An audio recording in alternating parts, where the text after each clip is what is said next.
तो अगर किसी ने इसमें 11 सितंबर के बाद निवेश किया होता तो उसको थोड़ा सा लाभ जरूर मिल गया होता। तो अगर तो कोई निवेश से निकल गया होता तो उसको लाभ मिल गया होता, अगर कोई निवेश से नहीं निकला होता तो उसको काफ़ी भारी नुकसान उठाना पड़ता। नमस्ते दोस्तों, मैं प्रवीण मलिक अपने इस YouTube चैनल पर आपका स्वागत करता हूं। आज बाइगॉन बुधवार में हम दो स्टॉक्स का रिव्यू करेंगे, बजाज ऑटो और टाटा मोटर्स। इन दोनों स्टॉक्स का विश्लेषण हमने 11 सितंबर को बड़ा बुधवार और छोटा बुधवार में किया था। बजाज ऑटो उस दिन का टॉप गेनर था और टाटा मोटर्स उस दिन का टॉप लूज़र था। तो चलिए देख लेते हैं कि हमारा विश्लेषण कितना ठीक था। तो यहाँ पे मैंने बजाज ऑटो का चार्ट खोला हुआ है।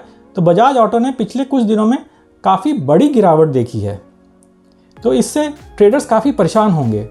तो बजाज ऑटो का विश्लेषण हमने सबसे पहले 6 मार्च को किया था और उसके बाद 11 सितंबर को किया था। तो चलिए एक छोटी सी क्लिप देख लेते हैं अपने पुराने विश्लेषण के वीडियोस से। तो ऐसे up trending stock swing trading के लिए बहुत ही अच्छे होते हैं। जब भी आपको ऐसे ही कहीं पे कंजेशन मिल जाए तो आप उस स्टॉक में निवेश कर सकते हैं। जैसे कि यहाँ पे भी एक छोटी सी कंजेशन मिली थी और उसके बाद यहाँ पे भी एक छोटी सी कंजेशन मिली और उसके बाद यहाँ पे भी एक छोटी सी कंजेशन मिली। तो कई बारी हमको बीच बीच में कंजेशन मिल जाती है। ऐसे समय पे इन स्टॉक में स्विंग ट्रेडिंग के लिए निवेश करना बहुत ही लाभकारी रहता है। अभी भी कुछ दिन पहले भी यहाँ पे एक कंजेशन बनी हुई थी और अभी मेरे को लगता है ये स्टॉक ब्रेकआउट कर रहा है। चलिए इनको सबको डिलीट कर देते हैं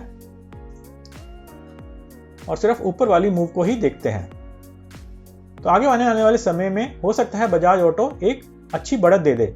तो आज की कैंडल तो काफ़ी अच्छी है, 4% की कैंडल है, मानव कैंडल है, बड़ी अच्छी वॉल्यूम पर बनी हुई है और नया हाई बनाया है, परंतु ये अपने सपोर्ट से काफ़ी दूरी पर है।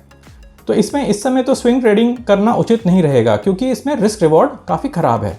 तो हमको ऐसे समय पे निवेश करना चाहिए जहाँ पे एक कंसोलिडेशन हो रही हो और उस कंसोलिडेशन के बाद ब्रेकआउट मिले। जैसे कि यहाँ पे एक कंसोलिडेशन थी और उसके बाद यहाँ पे ब्रेकआउट मिला, फिर उसके बाद फिर यहाँ पे एक कंसोलिडेशन थी और उसके बाद ब्रेकआउट मिला। तो अगर हमको ऐसे ही कहीं पे भी कंसोलिडेशन मिल जाती है तो हमको जैसे ही ब्रेकआउट मिलता है तो उस टाइम हमको निवेश करना चाहिए। तो अगर आप इस स्टॉक का पूरा विश्लेषण देखना चाहते हैं, मासिक चार्ट का विश्लेषण, साप्ताहिक चार्ट का विश्लेषण, तो मैंने अपने पुराने वीडियो का लिंक ऊपर छोड़ दिया है, आप उसको क्लिक करके इनका पूरा विश्लेषण देख सकते हैं। तो 6 मार्च को यहाँ पे एक बड़ी अच्छी कैंडल बनी थी, एक मानव कैंडल थी, अच्छी वॉल्यूम पे बनी थी, इसने 3% की बढ़त देखी थी। तो हमारा विश्लेषण ये था कि यहाँ पे एक पोजीशन बनाई जा सकती है और उसके बाद बजाज ऑटो धीरे धीरे करके ऊपर ही चलता गया और अंत में तो बड़ी तेज़ी से ऊपर गया। तो ऐसा ही होता है कि आपको एक अच्छे अप ट्रेंडिंग स्टॉक में थोड़ा सा धैर्य बना के रखना पड़ता है, एक ठीक टाइम पे निवेश करना पड़ता है और उसके बाद भी धैर्य बना के रखना पड़ता है। और अगर आप ऐसा करेंगे तो आपको एक अच्छा लाभ मिल सकता है। तो चलिए अगर किसी ने 6 मार्च को या उसके बाद निवेश किया होता तो देख लेते हैं कि उसको कितना लाभ मिल गया होता। तो मान लेते हैं कि उसने यहाँ पे कहीं पे बीच में एग्जिट कर दिया था। तो अगर यहाँ पे किसी ने एग्जिट कर दिया होता तो उसको करीब 35% का लाभ मिल गया होता। तो 35% का लाभ तो बहुत ही अच्छी बात है। तो आपने अगर 100 रुपये लगाए तो आपके 135 रुपये हो जाएंगे, तो 1/3 लाभ मिल जाएगा आपको। तो यहाँ पे तो हमारा विश्लेषण बिल्कुल ही ठीक रहा। तो 11 सितंबर को ये वाली कैंडल बनी थी, ये भी कैंडल अच्छी थी, लेकिन हमारा विश्लेषण ये था कि ये कैंडल सपोर्ट से काफ़ी दूर है, इसलिए इसमें निवेश करना रिस्की रहेगा। तो रिस्क रिवॉर्ड अच्छा नहीं था। तो अगर किसी ने इसमें 11 सितंबर के बाद निवेश किया होता तो उसको थोड़ा सा लाभ जरूर मिल गया होता, परंतु ये काफ़ी रिस्की रहता क्योंकि उसके बाद ही अचानक से ही बजाज ऑटो धड़ाम से नीचे गिर गया। तो अगर तो कोई निवेश से निकल गया होता तो उसको लाभ मिल गया होता, अगर कोई निवेश से नहीं निकला होता तो उसको काफ़ी भारी नुकसान उठाना पड़ता। तो चलिए देख लेते हैं कि आगे आने वाले समय में बजाज ऑटो में क्या हो सकता है। तो बजाज ऑटो अपने सपोर्ट पे आके रुक गया है और उसके बाद बजाज ऑटो ने एक छोटा सा बाउंस देखा है, परंतु अभी भी कोई अच्छी कैंडल नहीं बनी है जो पुरानी रेड कैंडल के ऊपर निकल गई हो। और कल की कैंडल में एक लॉन्ग विक भी थी। तो मुझे लगता है कि यहाँ पे इंतज़ार करना चाहिए, यहाँ पे थोड़ी सी कंसोलिडेशन हो जाए और उसके बाद एक अच्छी कैंडल मिले तो हम इसमें निवेश कर सकते हैं। परंतु ये भी हो सकता है कि बजाज ऑटो अभी थोड़ा सा और गिर जाए और इस सपोर्ट तक आ जाए। तो आगे आने वाला समय ही बताएगा कि बजाज ऑटो में क्या हो सकता है। तो अभी तो हमें इंतज़ार करना चाहिए और देखते रहना चाहिए कि आगे आने वाले टाइम में बजाज ऑटो में क्या होता है। चलिए आज का दूसरा स्टॉक देख लेते हैं और उसका भी रिव्यू कर लेते हैं, टाटा मोटर्स। रुकिए जरा, ठहरिए। यहाँ पे हम जिन भी स्टॉक्स का विश्लेषण करते हैं उनमें मेरी खरीदने या बेचने की कोई राय नहीं होती है। हम इन स्टॉक्स का विश्लेषण या रिव्यू केवल लर्निंग पर्पसेस के लिए करते हैं, एजुकेशनल पर्पसेस के लिए करते हैं। हम बड़ा बुधवार में उस दिन का टॉप गेनर ले लेते हैं और छोटा बुधवार में उस दिन का टॉप लूजर ले लेते हैं। इन दोनों स्टॉक्स को हम रैंडमली सिलेक्ट करते हैं और बाइगॉन बुधवार में हम अपने विश्लेषण का रिव्यू करते हैं। तो अगर आप इन स्टॉक्स में निवेश करना चाहते हैं तो आप स्विंग ट्रेडिंग को अच्छी तरह समझिए और उसके बाद ही कोई निवेश का डिसीजन लीजिए। चलिए वीडियो पे वापस चलते हैं। तो यहाँ पे मैंने टाटा मोटर्स का चार्ट खोला हुआ है और टाटा मोटर्स ने भी पिछले कुछ दिनों में भारी गिरावट देखी है, तो इसने भी ट्रेडर्स के हौसले पस्त कर दिए होंगे। तो चलिए सबसे पहले देख लेते हैं कि हमारा पुराना विश्लेषण क्या था। तो 11 सितंबर की एक छोटी सी क्लिप को देख लेते हैं। आज तो स्टॉक ने अपना सपोर्ट भी तोड़ दिया है, तो ऐसा लग रहा है कि इसमें से बड़े लोग निकल रहे हैं।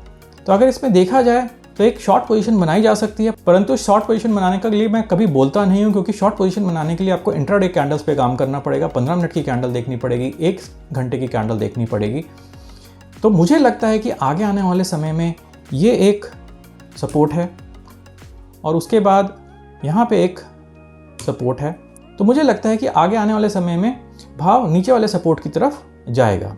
तो अगर आप इस स्टॉक का पूरा विश्लेषण देखना चाहते हैं, मासिक चार्ट का विश्लेषण, साप्ताहिक चार्ट का विश्लेषण, तो मैंने अपने पुराने वीडियो का लिंक ऊपर छोड़ दिया है। आप उसको क्लिक करके इनका पूरा विश्लेषण देख सकते हैं। तो टाटा मोटर्स का विश्लेषण हमने सबसे पहले 29 अगस्त को चार्ट ऑफ द डे में किया था। तो उस दिन की कैंडल काफ़ी अच्छी बनी थी, एक मानव कैंडल थी, भारी वॉल्यूम पे बनी थी, एक इसमें बड़ी विक थी, लेकिन फिर भी कैंडल अच्छी ही थी। परंतु इसमें सबसे बड़ी प्रॉब्लम ये थी कि ये अपनी रेजिस्टेंस से और सपोर्ट से काफ़ी दूर थी, कहीं बीच में बनी थी। तो हमारा विश्लेषण ये था कि इसमें अभी निवेश नहीं करना चाहिए, जब तक ये रेजिस्टेंस या सपोर्ट के पास नहीं पहुँचे तब तक हमने इसमें कुछ भी नहीं करना चाहिए। तो 29 अगस्त के बाद अगले दिन से ही टाटा मोटर धीरे धीरे नीचे गिरना शुरू हो गया और अभी तक गिरता ही जा रहा है। तो 11 सितंबर को टाटा मोटर्स ने एक भारी गिरावट देखी थी, करीब 6.25% की गिरावट देखी थी। तो ये वाली कैंडल बनी थी, या बिल्कुल ही अच्छी कैंडल नहीं थी। भारी वॉल्यूम पे टाटा मोटर्स ने एक भारी गिरावट देखी थी। तो 11 सितंबर को हमारा अनुमान ये था कि भाव अभी और भी टूट सकता है और ये नीचे वाली रेजिस्टेंस तक जा सकता है। तो भाव नीचे वाली रेजिस्टेंस तक चला गया, तो हमारा विश्लेषण बिल्कुल ही ठीक था। तो आज की कैंडल तो काफ़ी ख़राब बनी है, इसने निचले सपोर्ट को भी तोड़ दिया है। तो आगे आने वाले कुछ दिनों में पता लगेगा कि सपोर्ट अभी कहाँ पे बनता है। हो सकता है कि सपोर्ट यहाँ पे 4 जून के लोअर शैडो के पास बन जाए, परंतु ये आगे वाला समय ही बताएगा कि सपोर्ट कहाँ पे बनता है। तो इसमें भी मुझको लगता है कि अभी कोई पोजीशन नहीं लेनी चाहिए। मुझे बताइए कि आपको क्या लगता है, आपका अनुमान क्या है? बजाज ऑटो में कुछ करना चाहिए या नहीं करना चाहिए? टाटा मोटर्स में कुछ करना चाहिए या नहीं करना चाहिए? आपका जो भी विश्लेषण है नीचे लिख के कमेंट्स में मेरे को बताइए। तो बताइए आपको ये वीडियो कैसा लगा। आशा है कि अच्छा ही लगा होगा। अगर अच्छा लगा है तो जोर से एक थम्स अप दीजिए और इस वीडियो को अधिक से अधिक शेयर करिए। नमस्ते और धन्यवाद।